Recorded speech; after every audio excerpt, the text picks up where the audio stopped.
Good evening, everyone. Welcome to Science at the Theater, sponsored by the Friends of Berkeley Lab and co-sponsored by the Berkeley Energy Resources Collaborative. My name is Jeff Miller, and I'm Head of Public Affairs at Berkeley Lab.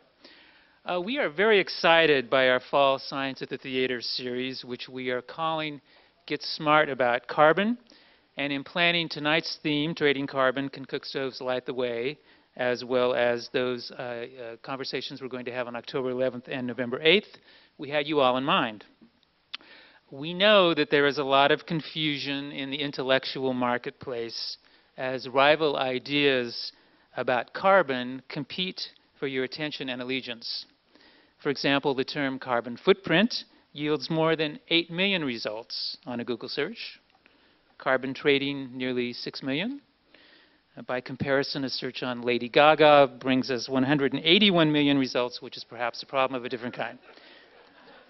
That said, we want you to come away from our 3 conversations this fall, conversations about carbon, with a greater sense of what you can do to participate in the climate solution. That's how we frame these.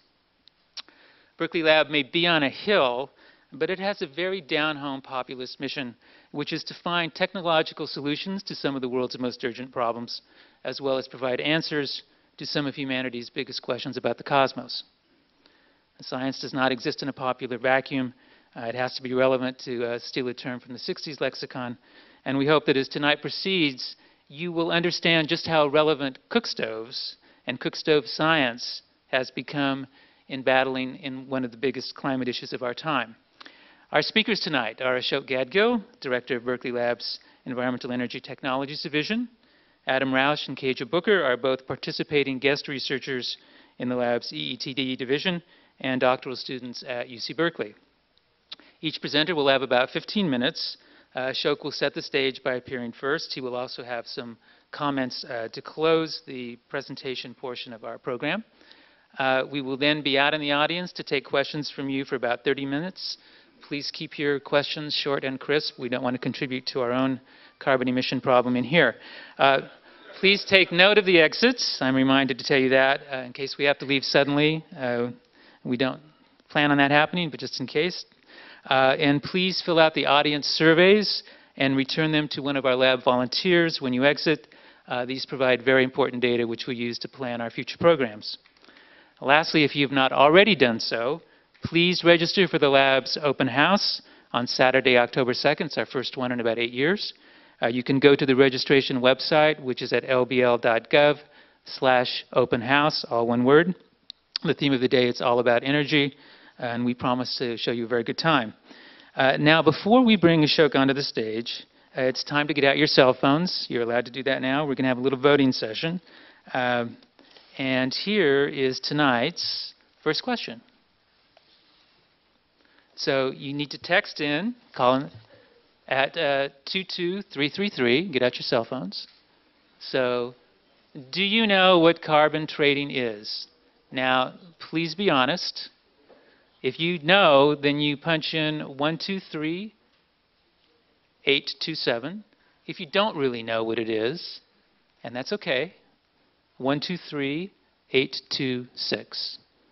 Now we're going to have to wait maybe 20, 30 seconds for these to start registering. So if you know any Lady Gaga jokes, I guess we can do some. Wait. If you don't have a cell phone, you're going to have to, well, you can raise your hands, I guess, when we get to that point, and we'll just look. Are you kidding me? Okay. Now that's more like it. Come on. I know this is Berkeley, but really? Well, I guess you don't have to stay for the presentation if you already know what it is. Okay, it's bouncing around. Okay, well, this is a very smart audience. You'll be smarter, I guarantee you, before the evening's over. So let's welcome Ashok Gadgil as our first speaker.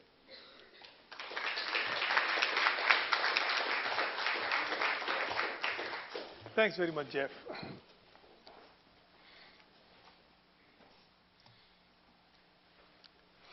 So before we start, it's worthwhile to ask the question, what do the poorer 5 billion people on the planet really care for, because that's going to drive the issue of what do they want and whether they are willing to reduce their carbon emissions or not. So in fact, it turns out we don't have to poke around to answer the question and worry about whether we are being culturally arrogant and expect our norms to be imposed on people at the bottom of the economic pyramid. Well, there's a big bottom, 5 billion. The UN did that for us. The UN convened experts from the developing countries, from middle income countries, and asked them what are the goals and what are the objectives of developmental effort. And they constructed an index, the Human Development Index, HDI, which is a quantitative measure of human well-being, and it can be disaggregated country-wide. It incorporates 3 different indices, and each of those 3 indices, the economic well-being or prosperity, and health, life expectancy, public health, and health care, and literacy and education. Each one of them is further unpacked into several measures, and all of these come together into these 3, and then they are put together into a single number called the HDI. And the UN publishes, United Nations publishes the HDI values for every country in the world. And it ranges from a possible minimum of 0 and a possible maximum of 1. And every country maps on there, and that gives an indication of what's the quality of life. So if we were to see what is the quality of life, this map shows you the HDI by world map with 0.95 and over countries shown as dark green, basically North America, Australia, New Zealand, Japan, and Western Europe. And all the way down, you get to 0.35 and 399, which almost looks black, and I think there's just one country there.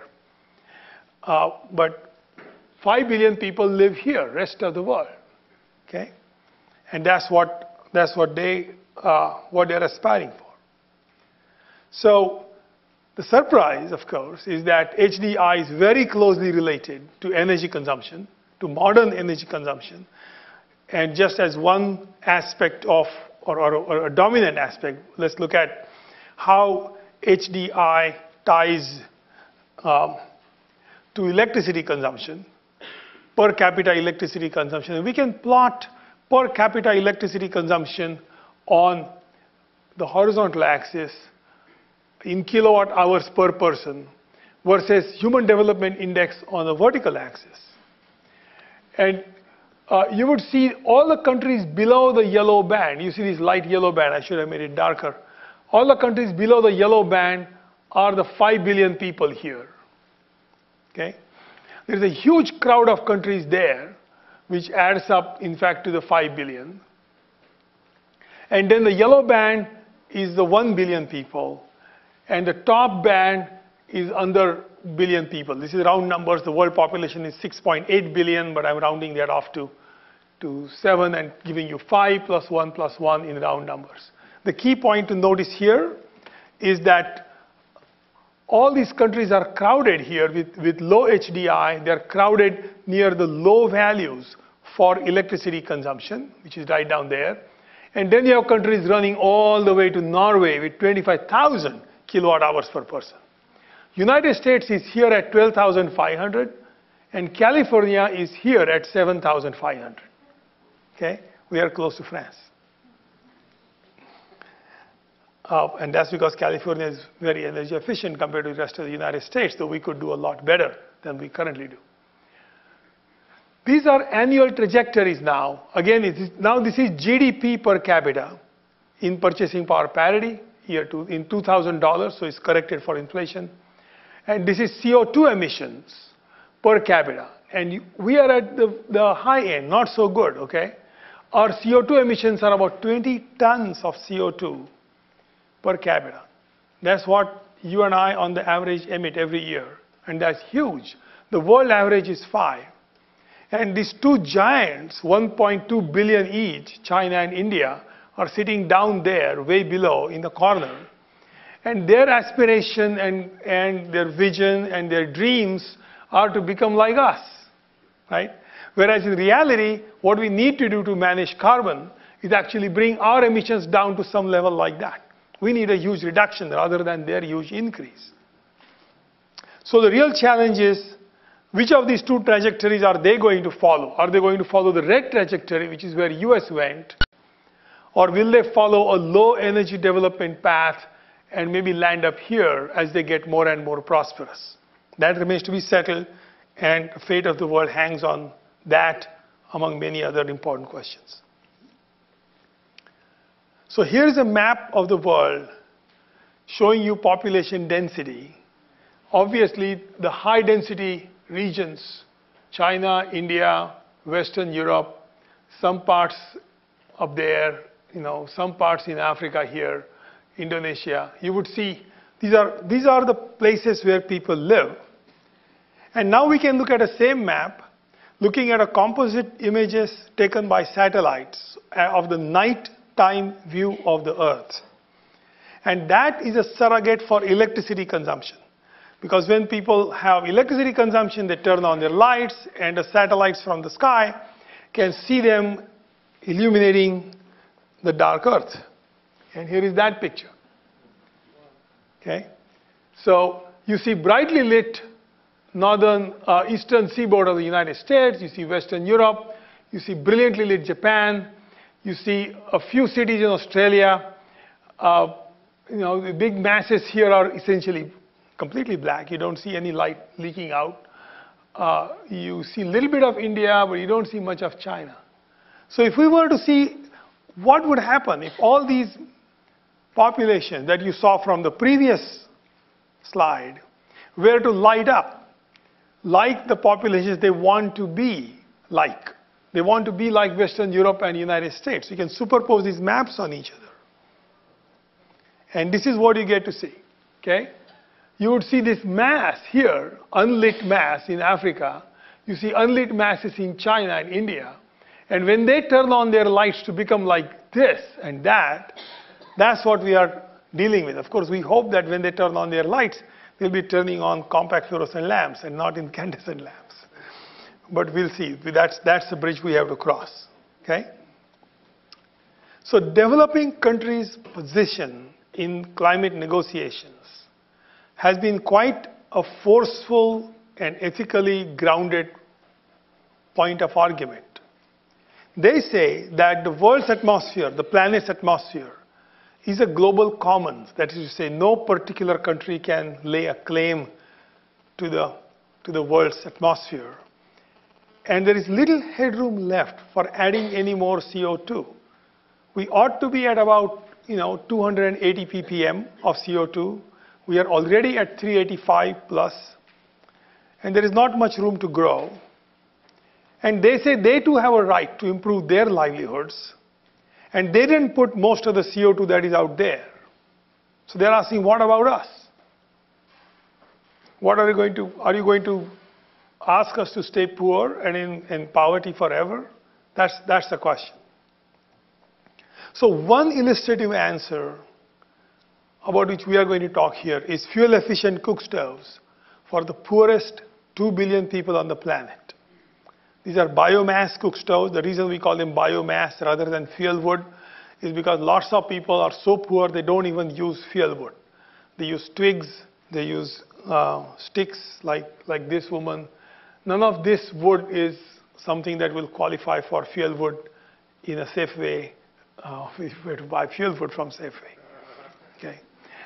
This is what she collects every other day. She's a woman from a Darfur refugee camp.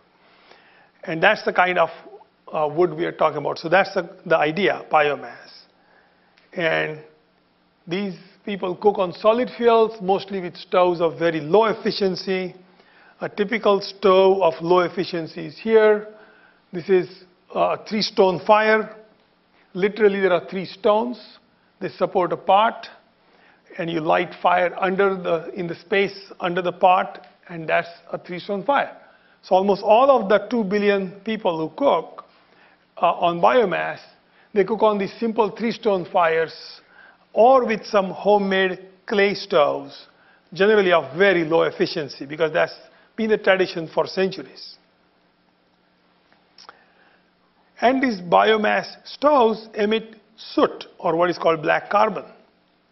Black carbon is a very potent driver for global climate change, for radiative forcing, for warming the planet. It is the second strongest man-made greenhouse agent right after CO2. But there's one nice catch to it. It's in our favor. CO2 molecules, once emitted, stay in the atmosphere for about 100 years. Which means if you stop emitting CO2 today, all the CO2 that is accumulated in the atmosphere is not going to go away for another 100 years. And we are not going to stop emitting CO2 today anyways. With soot, it's a lot easier to stop emitting soot by making the biomass stoves more efficient. And soot has a lifetime of only about 4 to 6 weeks. That's it. So if you were to take soot production out, the atmosphere will rapidly clear of the soot. And this is a prediction made by Ramanathan and colleagues, saying if you were to stop the emissions from burning fossil fuels and cooking with wood, dung, and crop residues from India and China, this is what's happening today. And this is what would happen if you only take out cooking with wood, crop, and dung projected calculation, if you take out all the soot. So the clearance of the atmosphere is very rapid for black soot. And this is one of the rapid things that we can do, and of the second most powerful human-generated greenhouse agent in the atmosphere. So we started working on fuel-efficient stoves in back 2005 in response to the humanitarian crisis in Darfur. And that project caught the eye. Well, let me talk a little bit about the Darfur stove. Here is a stove next to me. This stove costs about $25 and saves $250 per year of fuel wood to the Darfur refugee woman, and it lasts 5 years. It also saves about 2 tons of CO2 emissions per year that is in use, so about 10 tons worth. 2008, World Vision approached us, having heard of our work in Darfur, saying next doors to Sudan, which is where Darfur is Ethiopia. And World Vision is one of the largest charities in the world. They said, look, Ethiopia is in bad shape because it's got a big population, 84 million people. The forest cover, which used to be 35% in the middle of last century, has gone down to about 3%. And still 80% of the people rely on fuel wood and twigs and branches for cooking their meals. So their back is to the wall. Is there something you could do to adopt the stove developed for Darfur in Sudan, to apply that to Ethiopian conditions so that it would be a very cost-effective thing to do? You don't have the kind of extreme humanitarian crisis in Ethiopia at the moment, but this is something we can propagate and implement rapidly. So can LBNL develop a better stove for Ethiopia? That is a question they asked. So we visited Ethiopia. This is a photograph of what it looks like in the countryside. The stones in the field tell you that this is not an agricultural landscape. It is just denuded countryside. You see this as you drive hours and hours and hours into the countryside. There is not a tree left standing, but it's not even agricultural land. It's just bare, barren fields with stones and stubble grass. We visited there and visited a number of households. We studied what pots they use, what food they cook, what fuel they use. Here's a woman cooking on an Ethiopian woman cooking on a 3-stone fire equivalent. In Ethiopia, we found they don't use actually stones. They use these columns which are made out of baked earth. So effectively, here is one, here is a second column, third one is behind. Here is a pot, a flat bottom pot sitting on the fire, and this is how they cook. So we said, let's see what we can do. So we got from there actually the full set of Ethiopian pots. We studied what they cook, how much food per meal, and so on. And now I'll hand it off to Adam to tell you the story of what we actually did.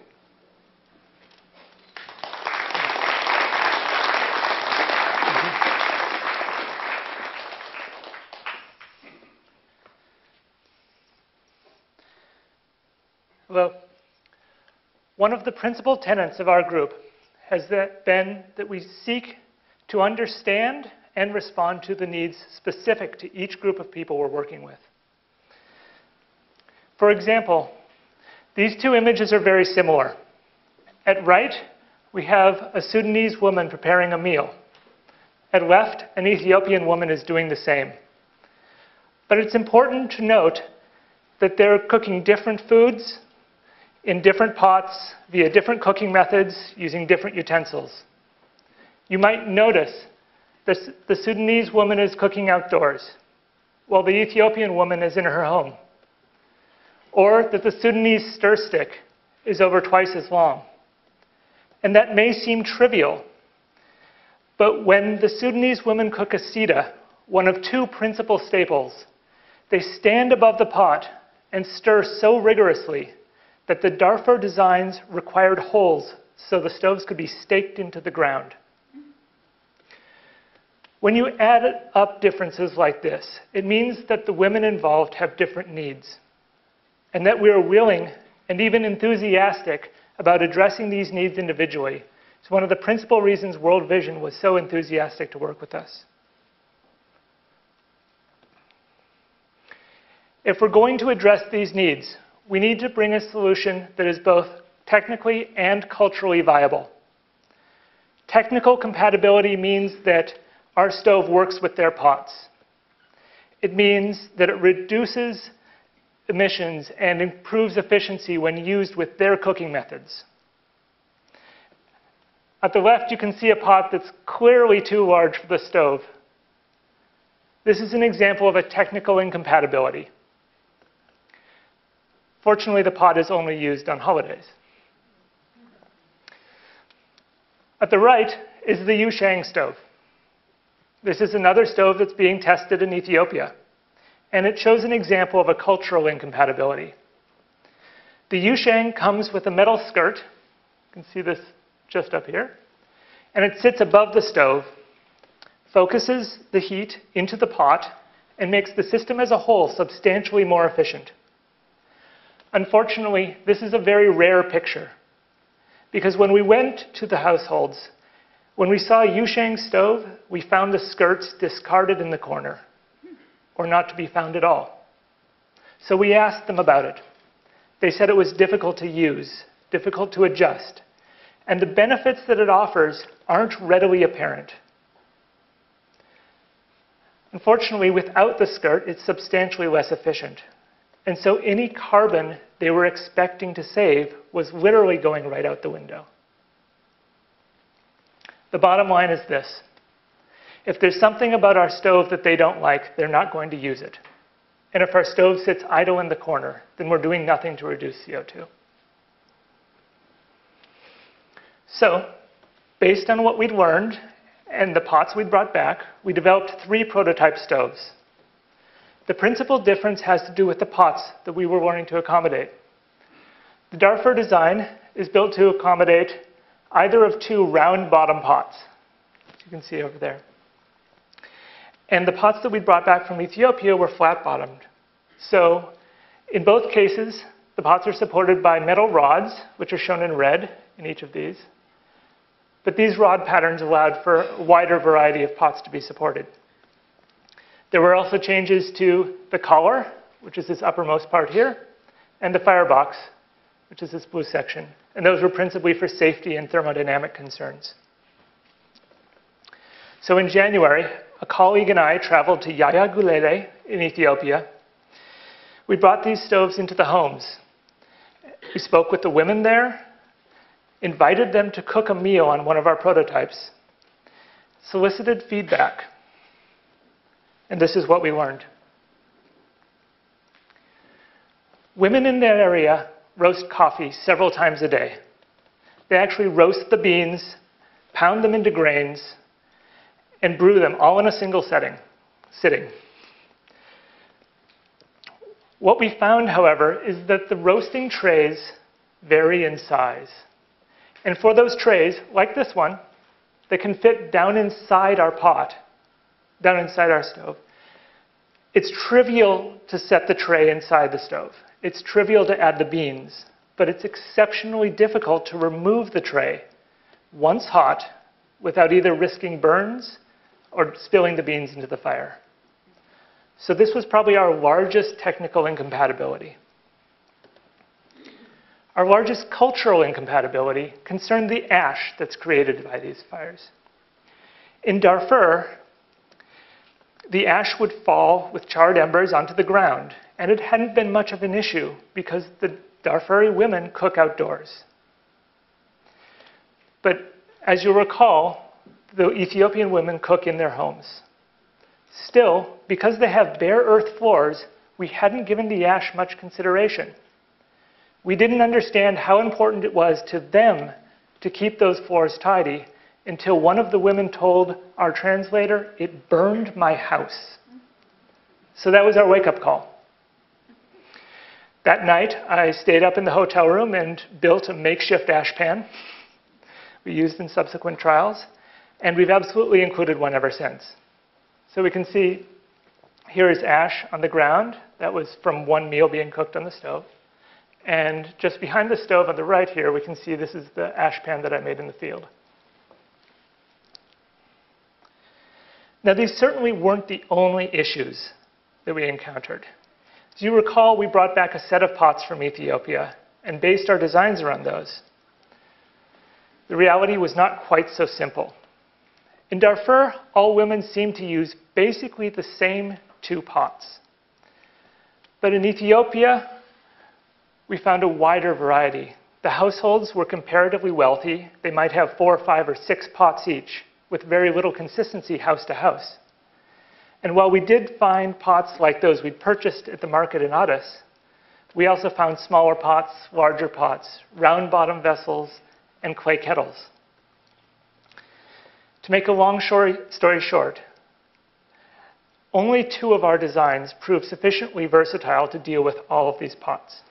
So we worked from those 2 designs, along with all of the other information we gathered on our second trip, to come up with a pilot design.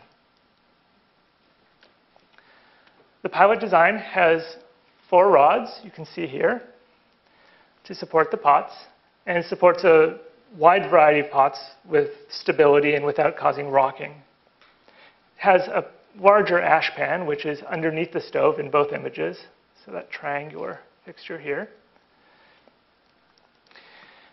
It has stronger handles, and it has triangular tabs, here, here, and there, which keep larger pots from sealing off the airflow. Finally, it includes a large coffee roasting tray, big enough to sit above the stove completely, and supported by these tabs here, here, there, and there. Once we had a pilot design, we began testing the stoves for efficiency. There are several different efficiency standards that one can use, ranging from general to situation specific, based on 2 key trade-offs. First, a water boiling test measures the fuel and time required to bring a set amount of water to a boil twice, and then to simmer it for 45 minutes.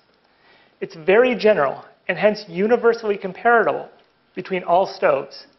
But the downside is it doesn't aim to replicate any specific cooking practices.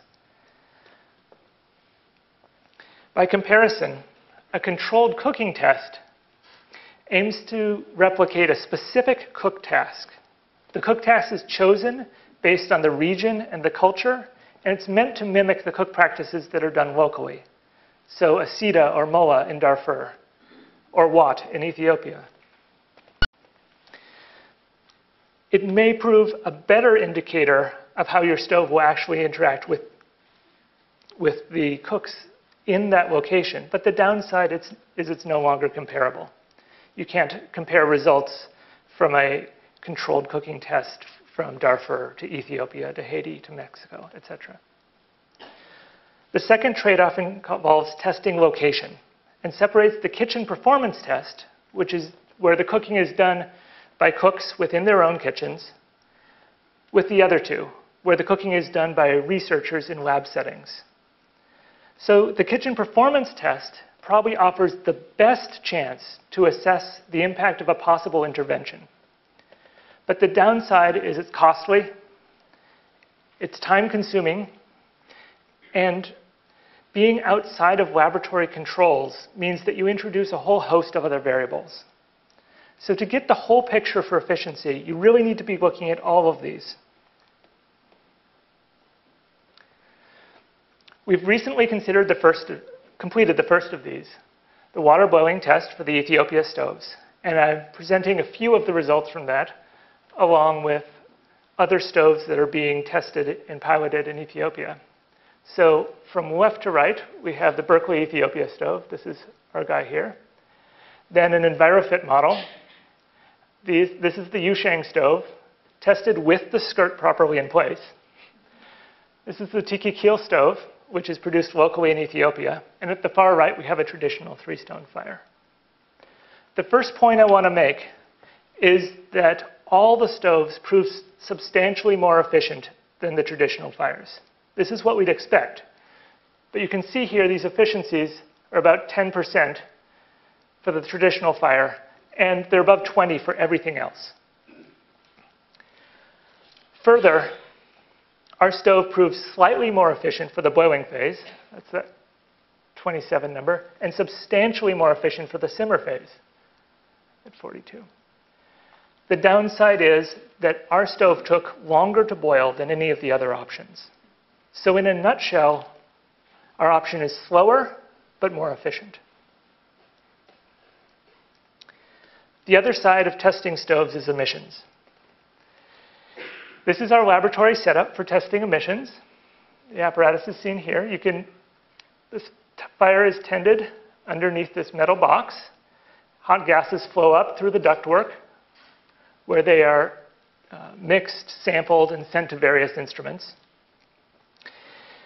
We have, in this apparatus, completed tests for the Darfur stove and for open three-stone fires, measuring carbon dioxide, carbon monoxide, various particulates, which are relevant for health reasons and other things, as well as black carbon, which is the soot Ashok was mentioning. Likewise, this sort of testing is going to be a crucial step for the Ethiopia program, because it's going to allow us to quantify both our greenhouse impact in general and our CO2 reductions in particular. And with that, I will turn it over to Kayje Booker.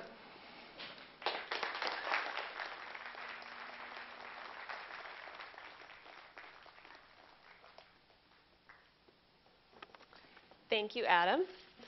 So my name is Kayje, and I'm going to be introducing a few of the basic concepts that lie behind carbon credits, both generally and specifically as they relate to fuel-efficient wood-burning cook stoves like the Berkeley-Darfur stove, and also talking a little bit about how we use carbon funding to finance these types of projects. So first I'm going to start with a little bit of background about carbon and cook stoves. It's useful to think about carbon as existing in several different pools. So carbon is in soils, it's in the ocean, it's in plants, it's in the atmosphere, and it's constantly moving between all of these different pools through various mechanisms. What we care about for climate change is when these transfers become unequal, specifically when more carbon dioxide is emitted to the atmosphere than is absorbed by the terrestrial systems. So in this first scenario that I've got here, this is a mature forest with no human use. You can see by these arrows that it is absorbing carbon dioxide through photosynthesis, but it's also releasing carbon dioxide through decay and through respiration. However, in this mature forest situation, these are pretty well balanced. There is no net transfer to the atmosphere, and in fact, most mature forests have some sink capacity, meaning that they absorb more carbon dioxide from the atmosphere than they emit. The second scenario, we've added in human use, but at a very low sustainable level. So you see here we have the three-stone open fire that Ashok was talking about, but the emissions from this fire are essentially balanced out by regrowth in the forest. They're harvesting at a low enough level that trees are regrowing and essentially recapturing the emissions from these cook stoves. Also, the fuel that they're collecting from the forest is likely deadfall. It's things that were already going to decay anyway. So these the system is really in balance. And in carbon policy, what we call this is a renewable biomass system. And in a renewable biomass system, you can't get credit for carbon dioxide emission reductions because these emissions are not contributing to climate change. So in reducing them, you don't actually get a carbon credit.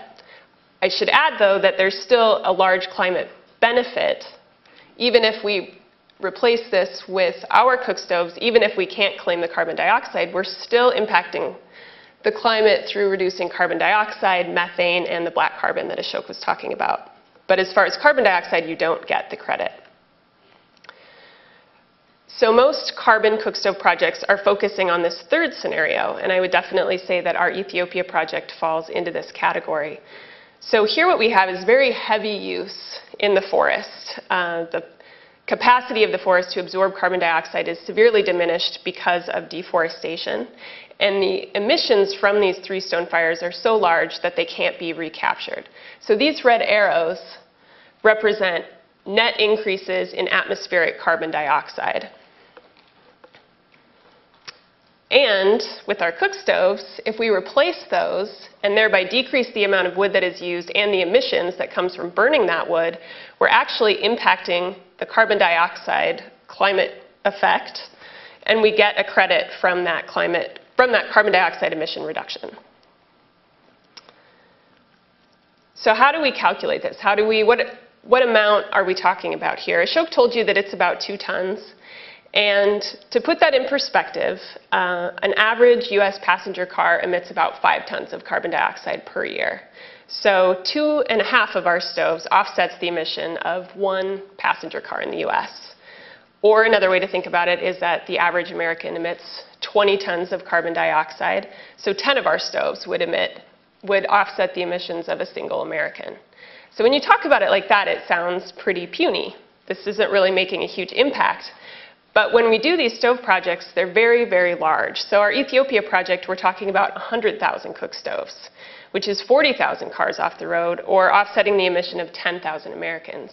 So when you scale these projects up, and as was noted previously, there's a huge demand. There's billions of people that need these cook stoves. When you get onto that large scale, you're talking about a really significant climate effect. So how do we calculate a carbon credit? We start out by calculating the emissions baseline, which we do by calculating the emissions in absence of the project, in this case, the 3 stone fires. So Adam talked a little bit about how we do this testing in the lab and out in the field. Basically, for most carbon projects, they do the kitchen performance test that he was mentioning. So they send a team of researchers out into Ethiopian households. People watch as they cook. They measure all the wood that they take in and that they use for cooking over a certain amount of time. Then what we do is in a certain sample of those households, we replace those 3 stone fires with our cook stoves and do the same thing all over again. We watch them cook, we measure the wood, and the difference between the emissions with our cook stoves and with the 3 stone fires is the carbon savings, which is what generates the carbon credit. And 1 carbon credit is 1 metric ton of carbon dioxide, always. So that's kind of a key idea, is that these credits are equivalent. No matter where they're produced, no matter how they're produced, 1 carbon credit is always 1 metric ton of carbon dioxide. And that's important because it's only through that reason that these are transferable. And this is because carbon dioxide is a well-mixed atmospheric gas. So no matter where these things happen or how they're produced, it has the same impact on climate change. And while the impacts are the same, the costs are very different. And I know that this slide is hard to read, but the words aren't important. It's more the trend here. This is a cost curve of carbon abatement. So it's how much it costs to eliminate 1 ton of carbon dioxide emissions. And it's organized by cost. So it starts here on this side with the very lowest, cheapest things that are so cheap they actually save you money. So this is mostly insulation, efficiency sort of things. And it goes up to here where you're getting it costs around $50 to save a ton of carbon dioxide. And actually they just stopped this right here. This could keep going up into more and more expensive things. So the effect is the same, but the cost is different. And that leads you to the idea that maybe it's the most efficient thing to do to start with these cheap options. And that is what the carbon market is supposed to do. So the carbon market allows those for whom it's very expensive to reduce to pay people for who it's cheaper to reduce to make those reductions for them. And that's kind of a mouthful. So here is an example that hopefully helps explain this. So in this hypothetical situation, there's two companies, A and B, and their total carbon emissions are 15. A emits 5, B emits 10. And their abatement costs are different. For A to reduce their output of carbon dioxide by 1 ton, it costs 25. For B, it costs 50. So if we as a society decide that 15 tons is too much, we want to get this down to 13, reduce it by 2, we have a couple of options. The first is obvious. We require A and B to each reduce by 1 ton, which they do, and the total cost is $75. Total carbon emissions are down to 13. Or we can allow carbon trading. If we allow carbon trading, A, which can reduce so much cheaper than B, is going to reduce both tons. B is not going to reduce at all, but the total is still going to go down to 13. Of course, A is not going to do this for free. B is going to have to pay A to make those reductions, and they'll pay them something more than the $25 that it costs, but something less than it would have cost B, so somewhere between $25 and $50.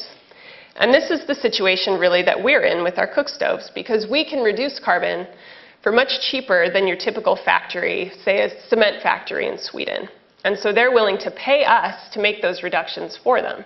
And they do that by buying the carbon credits that we produce. And this can be done in a lot of ways. It can be a project-by-project basis where one company approaches a carbon or a cook stove development group and puts together this project. Or because carbon trading has grown and become such a widespread global phenomenon, there's actually market exchanges where this buying and selling can happen now, the same way that you buy and sell socks. So people that work on cook stoves are really excited about carbon for a lot of reasons. And essentially it boils down to the fact that cook stoves are a technology that has so many different benefits. They impact health, especially for women and children. They have amazing health effects. They save very poor families money. They reduce deforestation. They do all of these great things, and carbon provides us with a new way to pay for them. So for a typical, well, for our cook stove projects, as Ashok mentioned, our stove costs about $25 to produce and to get into the hands of people in Ethiopia. This is obviously too much for a family in Ethiopia to pay. They cannot afford $25 for a cook stove. So typically, in the past, what would have been done is that an organization would have raised money through donations or grants to cover a subsidization or pay for the entire cost of that stove. But carbon allows us a totally new option. So applying for carbon has its own costs. Putting together these projects is actually very expensive. You have to monitor, you have to verify. There's a whole host of costs associated with applying and running these carbon projects. Here I've just estimated it at about $10 per stove, bringing our per stove cost up to $35. But in terms of revenue, if we have 2 carbon credits per year, and carbon credits, last time I checked, were selling for about $16 on the European exchange, we can actually make $32 just by selling the carbon credits. So that reduces the cost to the consumer to $3, which is much more reasonable, is something that a family in Ethiopia could conceivably pay for one of these cook stoves. So the thing that really gets cook stove people excited about carbon is that we have a way to make these very, very beneficial technologies affordable for the people that need them. And that's just in the first year. So if this essentially pays off all of the costs within 1 year, but they keep producing carbon credits over their lifetime, which we think is about 4 years, then each of these stoves is going to continue to make profit for the next 4 years, over $100, round numbers. So that's the other part of carbon that has people really excited, that there's potentially this huge profit that's involved. And depending on how the projects are structured, that profit can be split up in a lot of different ways. Often there's an investor that put money in to begin with, so you have to pay them off. Sometimes the community that these cook stoves are in get a cut of that money that they can use for other sorts of development projects. And some of this money, we hope, comes back to places like LBL and organizations that are developing these energy-efficient technologies so that they can continue to improve. One caveat in this number here is that this is really sort of an ideal projection. In the few years that we've had of cook stoves and carbon projects, we've seen that actually it's pretty rare to get these kind of numbers. And part of the reason is that these costs have been much larger than anybody ever thought that they would be. It's usually a few $100,000 to put together one of these carbon projects. The transaction costs are incredibly high. The other reason is that stoves haven't performed the way that people thought they would. The difference between testing in the lab and how things perform in the field tends to be pretty different. And so if we want to get to this ideal number, we actually have a lot of work to do. So there's a lot of people that are working on the policy end of things, trying to reduce the costs, make these more friendly towards cook stove projects. And there's people like Ashok and our group that are working on the technology end, trying to make sure that stoves continue to be more efficient, last longer, and cost less. And with that, I'll turn it back over to Ashok. Oh, sorry, to Jeff. Yeah, go ahead.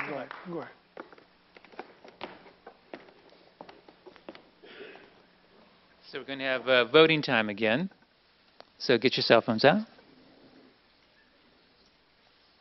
Okay, so do you think carbon trading will curb climate change? Again, text in 22333. Yes is 124344. A no is 124343. So let's see how we do.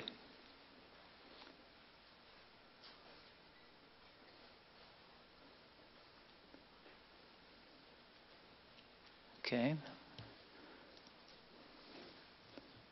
And no, here come the no's. Oh, it's a horse race now. Oh, skepticism reigns. Kayje, I don't know. I think you have to come back up here and redo your presentation. Well, okay. They liked you after all. Okay, well, something fun. Ashok's going to finish off, and then we're going to go to our Q&A session. Yeah.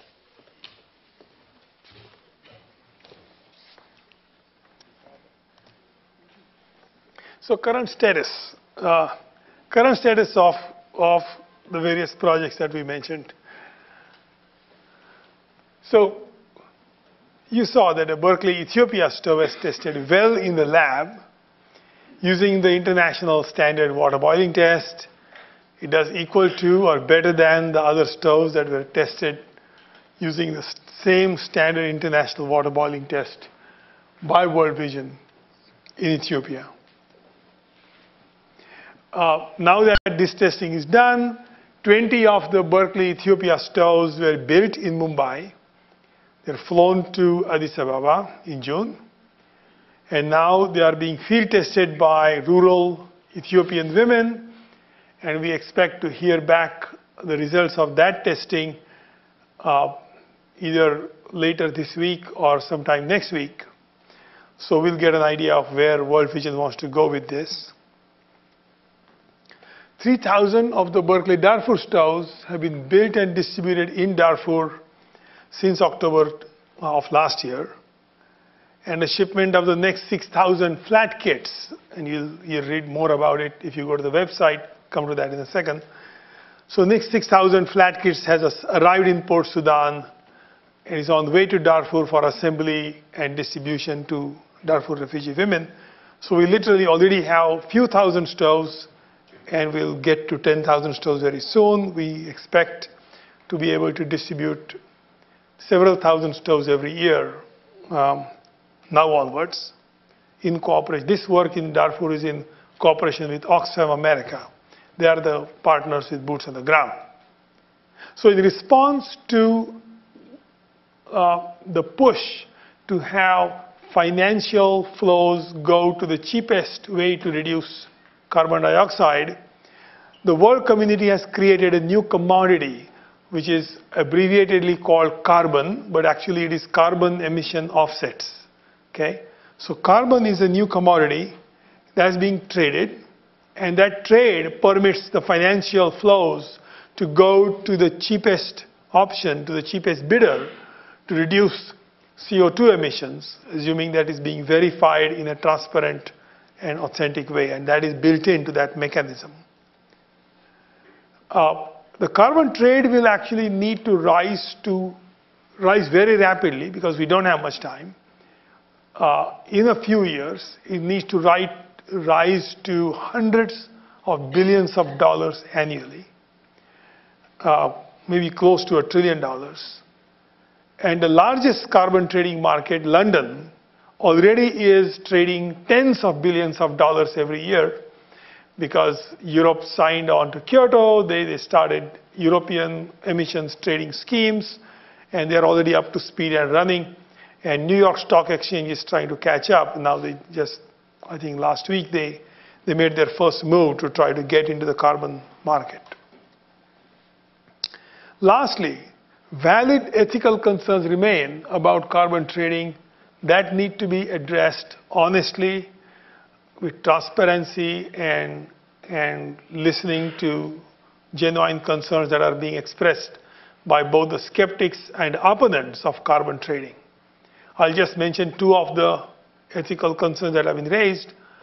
One concern is that effectively the wealthy countries, us, are buying off carbon offsets from the poor countries so we can continue to drive our SUVs. And that's a completely legitimate concern. Are we buying indulgences like they used to be sold in the few centuries ago? So you could do all kinds of funny stuff after buying them.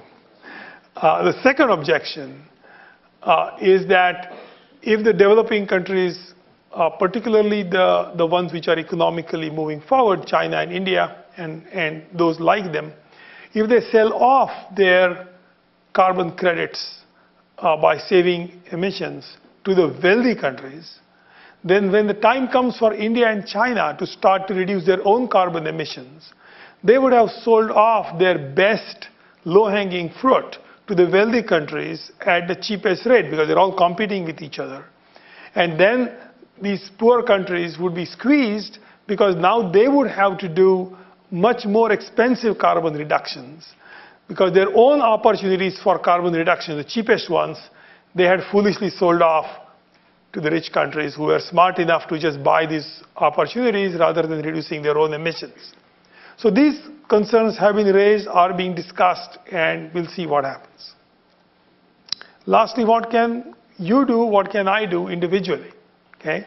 So three things here in three boxes.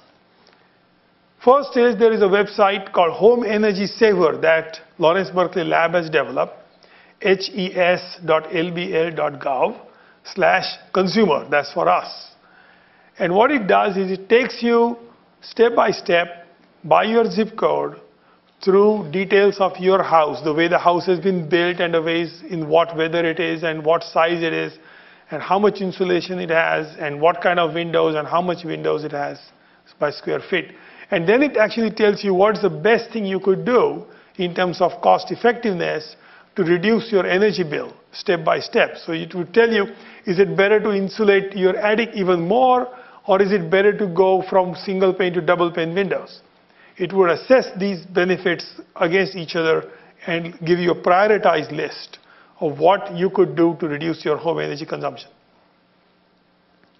The second thing is that PG&E has a program called Climate Smart. Surprisingly and somewhat regretfully, this program, and their website is just www.pge.com/climatesmart, only 40,000 people have signed up with this.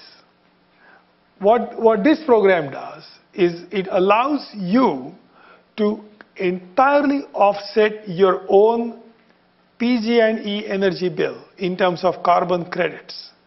Those carbon credits are not purchased from developing countries. They're all being obtained by forestry plantations in the United States by a third-party forestry group that is being verified independently by a fourth group.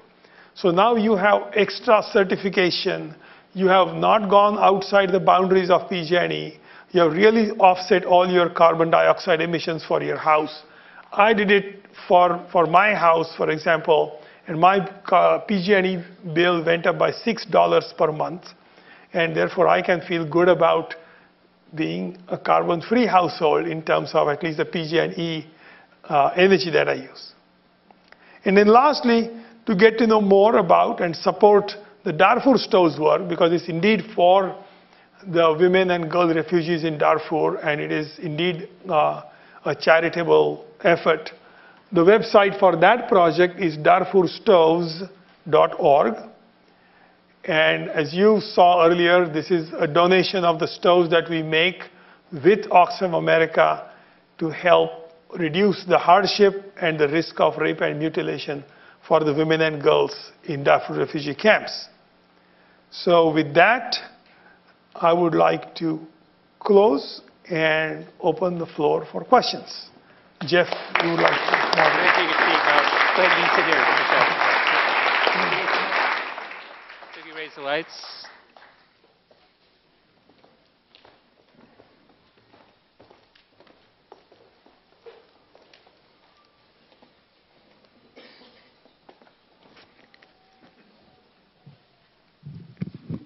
Okay, so we're going to take questions from the audience. So I'll start over here, okay? Remember, crisp and short. Hi. I wondered why you stuck with biofuel stoves instead of trying to use something like solar stoves, which I've seen operating in Lhasa, Tibet, and were working and don't have any carbon generation. That's a very good question. Shall I answer? I don't know if my mic is on. Good. That's a very good question. It all depends on whether the cooking requires what kind of temperature and what kind of pots and what kind of goals are involved in the cooking process. In the Darfur refugee situation, they are reduced to having to eat dough that is made on fire with a kind of fried sauce that is fried in oil. So doing that, frying something in oil that lasts for about 15 minutes of frying would require a solar concentrator, would require the woman to stand over the pot and stir it over the solar concentrator. And we are extremely worried about the risk of being blinded or being burnt. And 15 minutes is long enough that we'll have to keep on tuning the concentrator, because now we are reducing the sun to a small spot. And there's a lot of wind loading on that large area of the concentrator because we are just south of the Sahara. And about 6 months of the year, the wind really blows hard there. So all these considerations got us to move away from a solar option. But otherwise, you're quite right. If it was possible, that would have been logically the way to go. There are long-term results from solar cooking through Solar Cookers International. Did you examine those and look at the adoption rates and the manufacturing costs and the ancillary benefits of creating and manufacturing in the communities where you're going to be distributing? We are in touch with Solar Cooker International for quite some time with Patricia McCardle, who's a Foreign Service officer, and she's very interested in the work that we are doing on solar cookers through the class I teach on campus in environmental engineering. We did not look at solar cooking option as I described specifically for Darfur refugees for the reasons I described. In some settings, kitchens are considered the most sacrosanct of the private places in homes.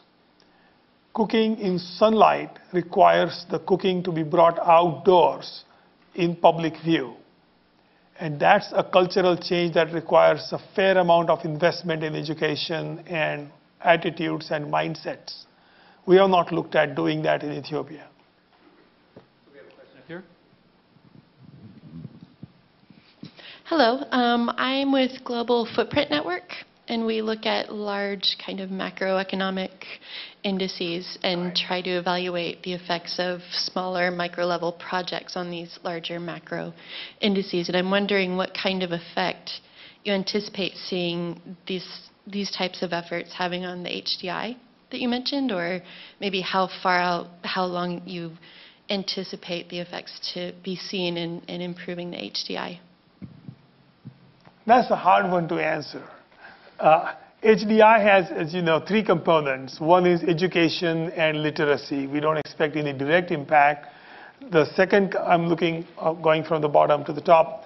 The middle item there is actually health, and we expect it will have a large impact. And Kirk Smith in public health at UC Berkeley studies the public health impact of smoke exposure reduction in stoves, and we haven't quantified ours because we're just starting in Ethiopia.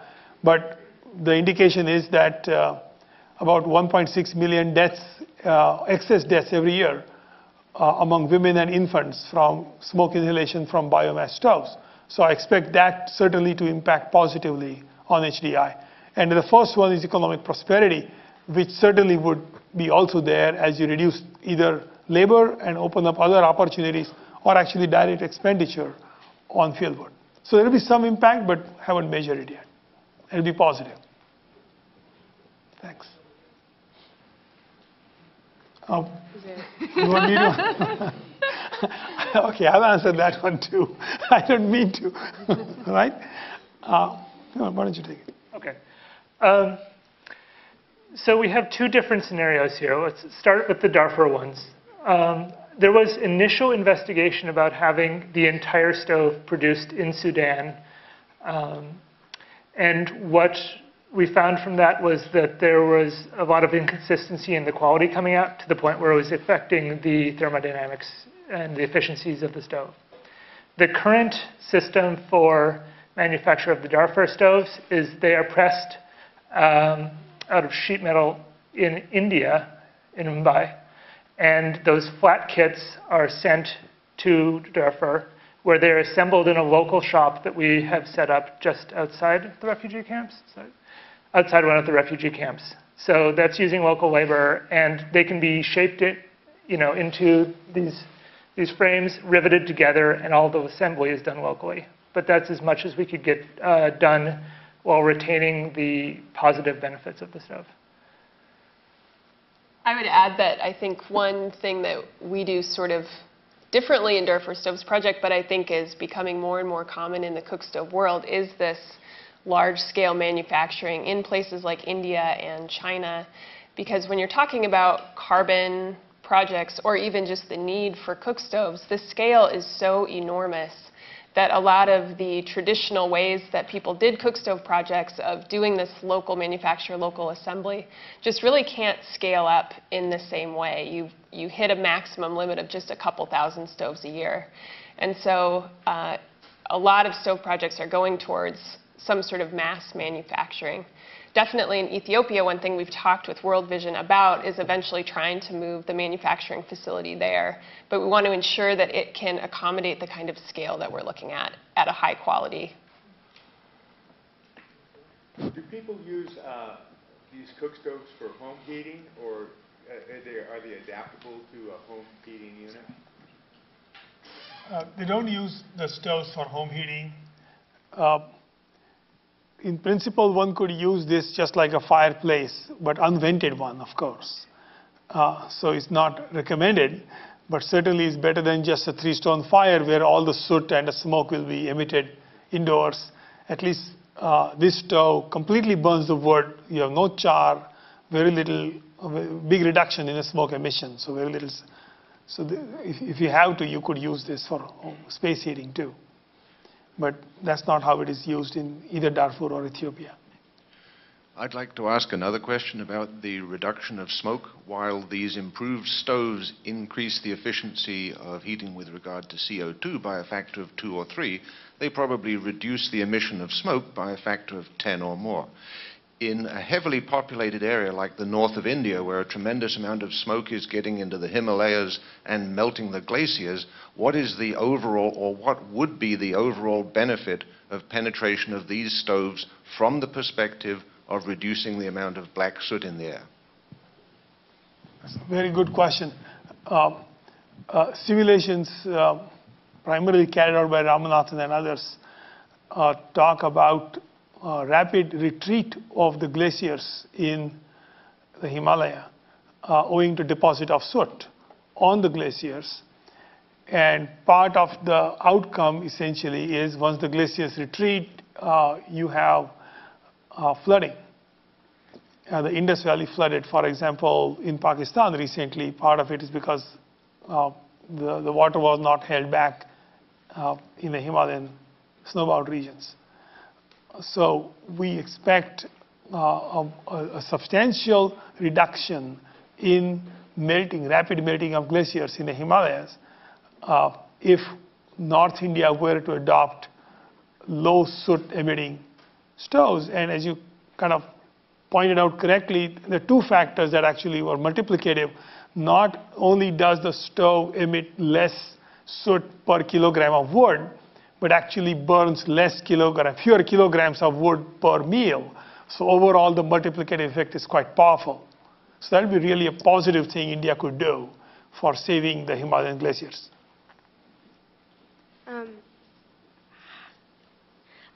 I wanted to ask a question about micro-investment, micro-loans. If you could link this cook stove project to microloans and actually invest in these women and actually pay for their stoves, but in the end they would be running a business, kind of maybe like not a restaurant, but selling food to other families and eventually raising the HDI because you would be bringing wealth into these families and into the country themselves. So if that's something you would do, or kind of combine with these organizations and work with them to do this kind of project. I'm taking that. Absolutely. I mean, it's a terrific idea. The way currently the Ethiopia project is set up is there are some wealthy investors who have given initial funds to World Vision so that they can effectively offer the stove at an enormous subsidy to the Ethiopian women, say $35 stove for $3, right? But in exchange, the carbon credits are signed off so that this investor will be able to collect the carbon credits and make a profit. So presumably it's a win-win of some sort. And that's motivating the investor to put in several $100,000 in this. But if there were a microfinance setup that said to the women that, look, your carbon credits can stay with you so that you pay over a period of time for the stove, but that way, because you pay fully for the stove, you get the credits fully. Then the women could actually make all of those $100 that would otherwise have been drawn away. So microfinance or microcredit really would play a major role in making this happen to even higher benefit to the local families. The trouble is, it requires pulling together additional layers of organizational complexity. As it is, we are sitting in Berkeley designing stoves, working with World Vision with feet on the ground or boots on the ground, trying to get these women to test the stoves. And now we will have to bring in an additional organization with access to capital doing the microfinancing. But certainly, in the long run, that's a highly desirable direction to go to. We are just scratching the surface of what should actually open up doors to a major way for the bottom 2 billion people. Anything to add? No. I have a question. When I buy a stove, a backpacking stove at REI, I buy a cooking system that includes the pots and the stove, and they work very well together. What about that? I think that, well, one of the things that we've found, and I think Ashok alluded to this when he was talking about the sacrosanct kitchen, is that it's very hard to get people to change a lot of things about their cooking practices. And this is one issue that solar cookers have faced as well. But things like pots, the smoky taste of the food, there's all sorts of things that are wrapped up into a meal that somebody cooks, especially in a place like Darfur when there's so little that they've been able to bring with them from home, and that's so important to them to be able to hold on to bits of their culture. So it's not something that we're averse to. In fact, we did that a little bit with the coffee roasting plate. But in general, it seems like it would be hard to add on an additional piece of us developing a certain pot, and they use all kinds of pots for all kinds of things. Would we develop pots for their holiday meals and their regular meals? It just gets a lot more complicated and a lot more difficult if you're trying to make people change too many aspects of their cooking. I would just add that most stoves, most fuel-efficient biomass stoves have been developed with a single pot in mind. Ours is one of the very few stoves that are intentionally developed to fit multiple pots of multiple sizes, which is part of the design, that smaller pots will go into the narrower part of the stove and sit deeper inside, and the bigger pots will sit in the flare part and sit higher up, but still provide adequate efficiency. So it's a multi-pot stove, which is a kind of compromise we did, making the design a little more complicated, but still allowing them to stay with a variety of pots.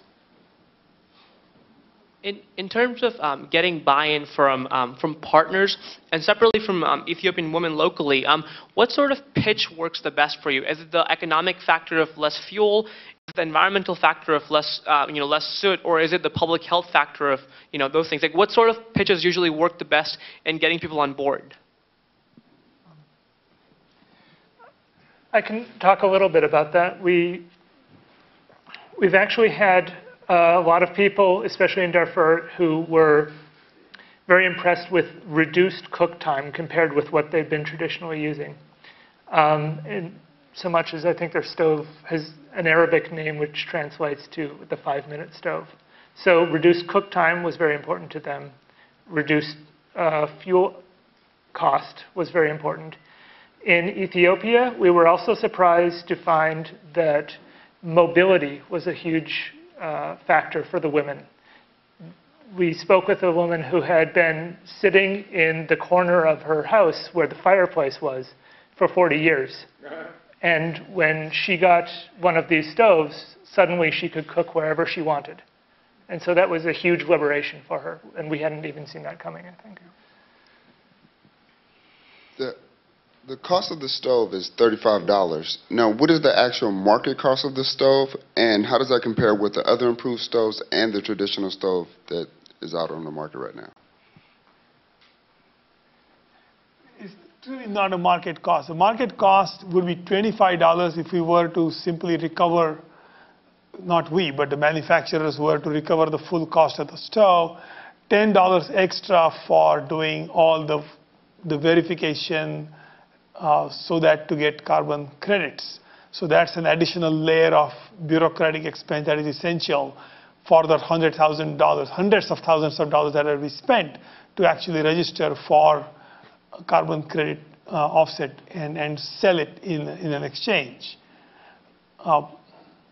So does that answer the question? If as you explained, the market price of the stove could be as low as $3 if the recipient signs off on their carbon credits, if this whole scheme goes forward, right? So the question is more complicated. Are you including more carbon credits or not? But it could range from as low as $3 to a full $25 if you said, hey, I don't want to deal with carbon credits, just here is $25, give me the stove, I'm done with you guys. And that's fine too. So in fact, we talked with World Vision saying, you should actually offer the stove for those who want to put down $25 and take the stove and be done with it. And that should be totally fine. One thing to clarify, too, is that we're doing the design aspects, but the sort of boots on the ground, the people doing the dissemination are World Vision, so they make those kinds of decisions. But one thing that they look at, because we do have subsidization available through carbon credits, is willingness to pay. So they want to find out how much people want to pay for the stoves and artificially set the price somewhere where it's affordable but it's not free. There's been a lot of work showing that if you just give away stoves, that people don't really value them, they don't use them, they're likely to sell them for scrap metal or use them for something else. So you want people to pay, but you want to establish it at a place where it's affordable. Hi, I have a question about carbon trading. First of all, I'm wondering who is going to be measuring our carbon credits, and who's going to be in charge of keeping track of all of that. It really sounds like a very complicated scheme, and it seems to me that it's also putting the power of the money making into big corporations who are going to be able to pay to pollute. And they have enough money to do that. I mean, and these people who are doing small-time polluting with their little stoves, they don't even really compare to these large polluters who will be able to offset with carbon trading. And this, to me, seems like one of the biggest scams I've ever heard of.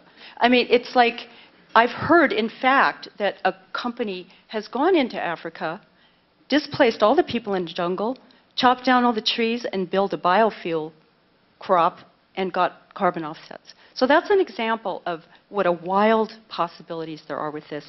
And also, I just want to mention that Goldman Sachs has put in millions of dollars to support carbon trading. I'll start with the first part of your highly complicated question.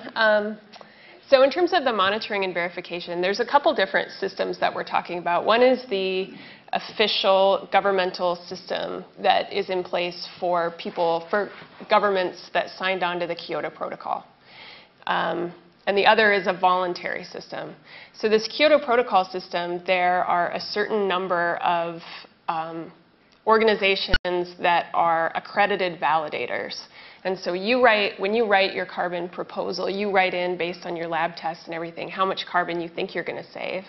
And then it goes through this whole pipeline where these organizations are first of all, checking your math to make sure that you made rational assumptions and that you added everything up correctly.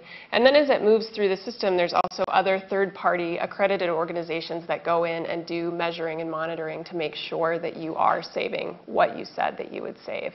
So that system is actually pretty well policed. There have been problems with some of the accredited organizations that do the monitoring. There's always going to be people trying to game the system. But that system is pretty well organized and checked up upon, to the point where that's one of the things that makes it so expensive to do a cookstove project, is all this monitoring. But it's a good thing. It makes sure that you're saving what you said you were saving.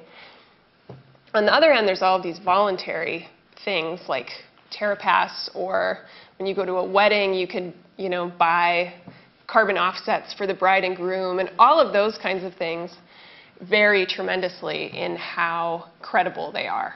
And some of them hire outside organizations to check on what they're doing, and some of them don't. So you really kind of often don't know what you're getting in those voluntary schemes. Is this going to stop the big polluters, though, if they can afford to pay these? That's what I'd like to know. It's actually going to stop the people who are really polluting our atmosphere. Right, so that was the other part of your question. It's not the only thing that's going to stop them. I mean, as Clean Air Act and a Clean Water Act. Right. If it were enforced, we wouldn't need this. Well, it's not a matter of enforcement. Carbon dioxide has only recently come under the Clean Air Act. The fact is that this is one of many mechanisms. I don't think any of us sitting up here think that carbon trading is the answer. Carbon trading for cookstoves is wonderful because this is a win-win. We're not chopping down a forest in Africa. We're actually using the money to do something that's really benefiting people there. So we see that as a very positive aspect to this. But as Ashok said, there are valid ethical concerns. And I think this paying to pollute issue is definitely one of them. I don't think that carbon trading is the answer, but it's one tool among many that can be used. Okay, we have a question over here. I'm curious to know how many questions there are left, because we're going to be wrapping this up soon. Those, 1, 2, okay. One right here. I'm thinking of, are there other sort of revenue streams you could utilize to further your work? And in particular, I'm wondering how these, the efficiency of these stoves compared to the American backyard barbecue. And if, in fact, you could create a market where, in a growing carbon conscious culture where you could be selling these and including the carbon offsets and making a profit out of those? That's a very good question. I mean, we have received requests to buy the Berkeley-Darfur stove for backyard barbecues, for roasting, and so on. And certainly the reason we have not done so is because to find the lowest cost way to manufacture the stove, the steel sheets are stamped out in India. The design is here. The steel sheets are stamped out in India and they are sent flat pack IKEA style by ship as the lowest cost way to take it all the way to Port Sudan, from there by truck all the way to Darfur, where we train the refugees from Darfur camps to assemble them into stoves, sending our engineers and equipment. So to get the stove back all the way from Darfur to here is very expensive. We got a few built in Mumbai. The one sitting there is actually built in Mumbai. And we built a few at Berkeley Lab by hand, but very expensive. So we could do something like you suggest, but get them just built in India and sell them here, saying buy a stove and give a stove or something like that. We haven't explored that just because of shortage of manpower. You mentioned that the stove has a lifetime of about 5 years. Right. And compared to the 3-rock system, which has a lifetime of forever, have you given any thought to what the trade-off is in cost to make a stove that would last longer? We haven't done the trade-off calculations yet, because effectively what happens is the poorer the people are, the more sensitive they are to the first price or the first cost of anything they buy. So they would, in fact, the experience for other appliances shows that if efficiency is not a constraint, only lifetime is a constraint, they would buy something that is going to last them 1 year if it costs only half as much, than buy something that is 5 years long but only costs twice as much, because they're very, very sensitive to first cost. So we hit a compromise based on 5 years and 5 years is not a tested number. Our stoves have been there only since 2008. So we haven't been there in the field, but this is the judgment of folks who do engineering lifetime estimates of devices if it is fired up 3 times a day. Okay? But if it were to go in any direction, our suspicion is they would want a cheaper stove that lasts even less, though it is disproportionate. Okay? People in Darfur have expressed a willingness to buy their Berkeley-Darfur stove for $10, and our stove costs $25. So if we were to go in that direction, the lifetime will be shrunk hugely. We don't want to go there, really, because you keep on then having to build stoves and throw away junk metal, essentially, which is perforated and rusted. So rather than making it last longer like a good German-engineered stove, they want something that's really flimsy and short-lived but cheap. So related to that question, are the people who are using the stoves trained, and if something breaks, is it easy to make fixes so that they're not dependent on outside help and expertise? And every 5 years, what's happening to these stoves? Or is there a plan for recycling the metal or disposing it in some way that's not complete waste? Absolutely, good question. Every stove recipient is trained. So there is actually a training program for the trainers, and the trainers have gone onto the field. No refugee women receives a stove in Darfur without about 2 hours of training and a demonstration. And the demonstration comprises actually side-by-side cooking with a 3-stone fire and the Berkeley-Darfur stove with large diameter wood, and then a Berkeley-Darfur stove with split wood, to demonstrate that the Berkeley-Darfur stove with a split wood cooks with the least amount of fuel and cooks the fastest. So they see it themselves first. Secondly, the assembly of the stove is right outside the camps in El Fasher and North Darfur currently. But we expect that as this program grows, we'll set up other assembly shops in other parts of Darfur. Thirdly, nothing in the camps is ever wasted. Ever, ever, ever. So there is no problem on that score. The grate, in fact, is cast iron, and that will last for 50 years. Okay? So parts of the stove we expect will go on and on forever. Some parts, such as maybe the handles or something like that, might fall off. We can fix the handles again. So we need to figure out from field experience what are the weakest elements of the stove and then supply spare parts to the same workshops. So that's the next phase, right? We only have a few thousand stoves in the field yet, and that only started in 2008. So as experience grows, more spare parts and more redesign to make the stove sturdier, these would be the next steps. Okay, we have time for one last question. Back here, okay.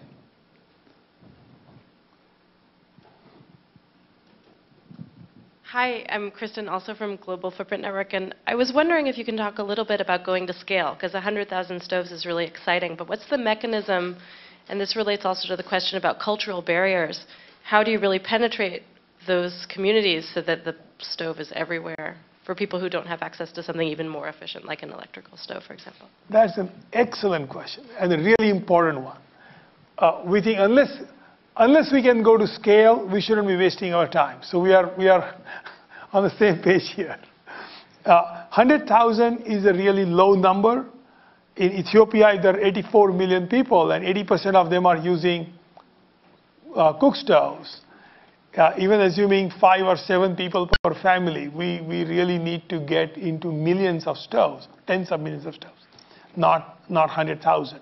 So 100,000 was the first entry point that World Vision estimated based on the capital that they were negotiating from this investor, saying, let's figure out how to make this whole thing work. Now, the best we can tell so far, those negotiations are still ongoing, so things are not very clear if they'll go forward or not.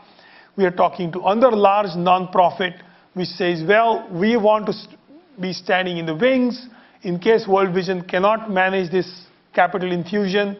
We want to step in, and they're very big as well.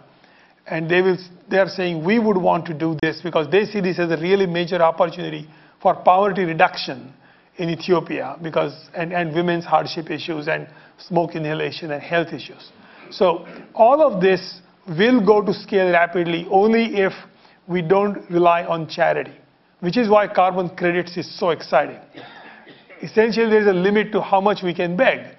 And if the people in the poor, the bottom 2 billion people, are somehow their well-being and their better cooking practices are tied to the first world's willingness to pay for that to happen, is truly a fantastic win-win that is triple in the sense is good for the local environment and forest, is good for the women's health, and is good for the CO2 in the atmosphere that we all share. So the 100,000 is the kind of starting point, which is what World Vision is thinking about. But if it is less than that, it's just not worth doing. On the other hand, for Darfur, it's a whole different situation. For 2.4 million people, we need 400,000 stoves. And we will have 10,000 stoves already by end of this year.